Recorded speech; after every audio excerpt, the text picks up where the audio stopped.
बिस्मिल्लाहिर्रहमानिर्रहीम। अस्सलाम वालेकुम। आज बनाएंगे मज़ेदार मटर कीमा प्रेशर कुकर में। तो चलिए बनाना स्टार्ट करते हैं। 1 कप घी डालकर गरम करें। 1 केजी बीफ कीमा डालकर फ्राई करें। कीमे को इतना भूनें कि उसका कलर वाइट हो जाए। इसमें डालें 2 बड़े साइज़ की चॉप की गई प्याज, 2 बड़े साइज़ की टमाटर, 2 बड़े चम्मच अदरक लहसुन का पेस्ट। अब मसाले डालेंगे। ऐड हल्दी एंड कश्मीरी लाल मिर्च। 1 स्पून गरम मसाला पाउडर डालें और साथ ही 1 टेबलस्पून धनिया पाउडर।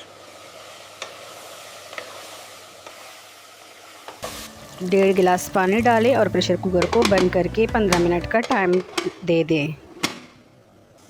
15 मिनट बाद जब कुकर का प्रेशर रिलीज़ हो जाए तब इसका ढक्कन खोल दे। सीटी हटा के इसमें डालें 2 कप फ्रेश मटर। मिक्स करके प्रेशर कुकर को दोबारा से बंद करके सीटी लगा दें सिर्फ 5 मिनट के लिए। 5 मिनट बाद फ्लेम बंद करके कुकर के प्रेशर को रिलीज़ होने दें। उसके बाद ढक्कन हटा दें।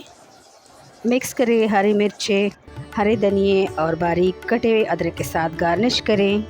नान, चपाती, रोटी या लच्छा पराठा के साथ सर्व करें। अगली वीडियो तक अल्लाह हाफिज़।